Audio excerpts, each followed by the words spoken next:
सोनाली और सिंबू, एक दोस्ती जो दिल से जुड़ी। संक्रांति का दिन था। हर तरफ पतंगों की रंगीन दुनिया थी, लेकिन उस रात कुछ और ही लिखा था सोनाली के नसीब में। ठंडी हवा के साथ बारिश भी हो रही थी। हर कोई घर के अंदर था, लेकिन सोनाली के दिल में एक अजीब सी बेचैनी थी। अचानक से उसने एक कमजोर सी रोने की आवाज सुनी।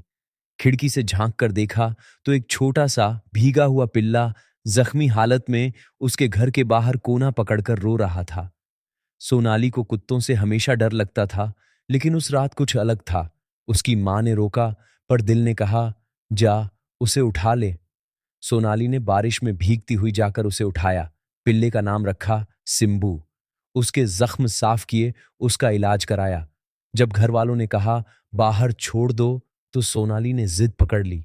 आंसुओं के साथ कहा, अगर सिंबू नहीं तो मैं भी नहीं। हार कर घर वाले मान गए। धीरे धीरे सिंबू ने भी सोनाली का दिल जीत लिया। जो लड़की कभी कुत्तों से डरती थी, अब सिंबू के बिना एक पल भी नहीं रह पाती थी। हर सुबह सिंबू उसके बिस्तर के पास आकर पूंछ हिलाता, जैसे कह रहा हो, तू मेरी दुनिया है।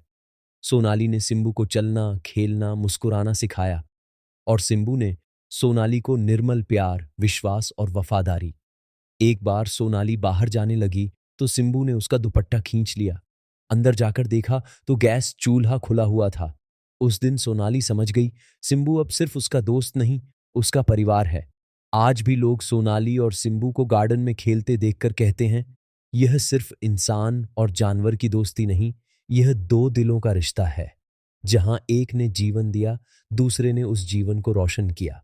आखिर में दोस्ती वही असली होती है जो बिना शब्दों के समझ जाए। सोनाली और सिंबू की कहानी उसी दोस्ती का मिसाल है।